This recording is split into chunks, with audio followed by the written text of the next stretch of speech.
Assalamualaikum warahmatullahi wabarakatuh. Saya Andi Putri Rahayu Meliani, stambuk plat 1510321136 akan menjelaskan tentang konsep laba. 1. Definisi laba. 2. Tujuan laba. 3. Pengukuran laba. 4. Pengakuan laba. 5. Penyajian laba.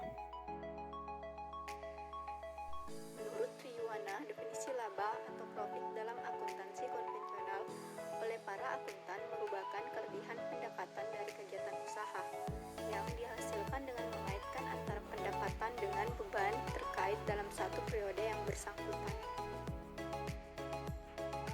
Menurut Haron, laba akuntansi diartikan sebagai selisih antara pendapatan dan biaya karena akuntansi secara umum menganut konsep cost historis, asas aktual, dan konsep penandingan.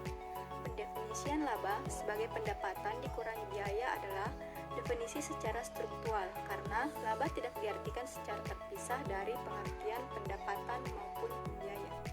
Menurut Subrayaman, definisi konsep laba adalah ketika pendapatan telah diakui, biaya yang berhubungan dikaitkan dengan pendapatan atau pengaitan beban untuk menghitung laba.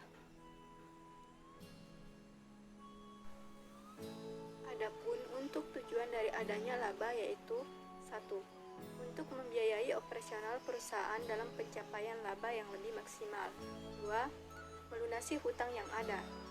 3. Sebagai cadangan dana untuk kebutuhan investasi perusahaan. 4. Untuk perkembangan perusahaan di masa yang akan datang. Salah satu tujuan pelaporan keuangan adalah memberikan informasi keuangan yang dapat menunjukkan prestasi perusahaan dalam menghasilkan laba. Informasi tentang laba perusahaan dapat digunakan sebagai 1. Indikator efisiensi penggunaan dana yang tertanam dalam perusahaan yang diwujudkan dalam tingkat kembalian. 2.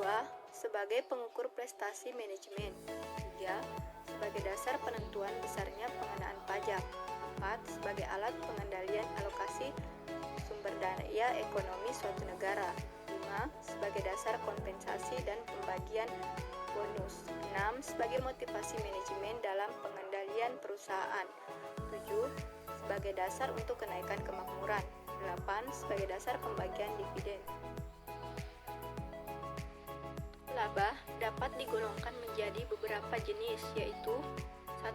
Laba kotor adalah selisih positif antara penjualan dikurangi retur penjualan dan potongan penjualan. 2. Laba usaha operasi adalah laba kotor dikurangi harga pokok penjualan dan biaya-biaya atas usaha. 3.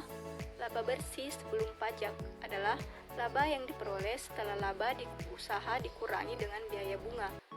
Terakhir, laba bersih adalah jumlah laba yang diperoleh setelah adanya pemotongan pajak.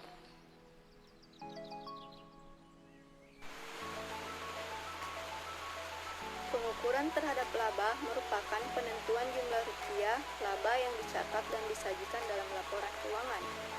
Dalam konsep dasar penyusunan dan penyajian laporan keuangan, Ikatan Akuntansi Indonesia menyebutkan bahwa laba akan diakui apabila kenaikan manfaat ekonomi di masa mendatang yang berkaitan dengan peningkatan aktiva atau penurunan kewajiban telah terjadi dan jumlahnya dapat diukur dengan andal.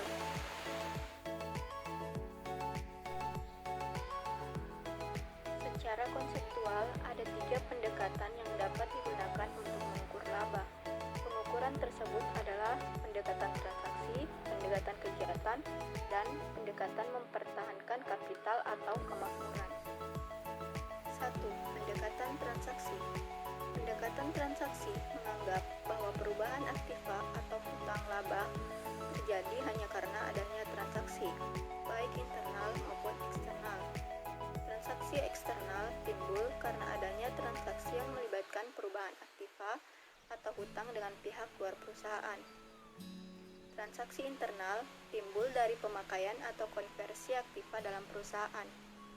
Pendekatan ini memiliki beberapa kebaikan, yaitu 1. Komponen laba dapat diklasifikasikan dalam berbagai cara. Misalnya, atas dasar produk atau konsumen, laba operasi dapat dipisahkan dari laba non-operasi, dapat dijadikan dasar dalam penentuan tipe dan kuantitas aktiva dan utang yang ada pada akhir periode. Efisiensi usaha memerlukan pencatatan transaksi eksternal untuk berbagai tujuan.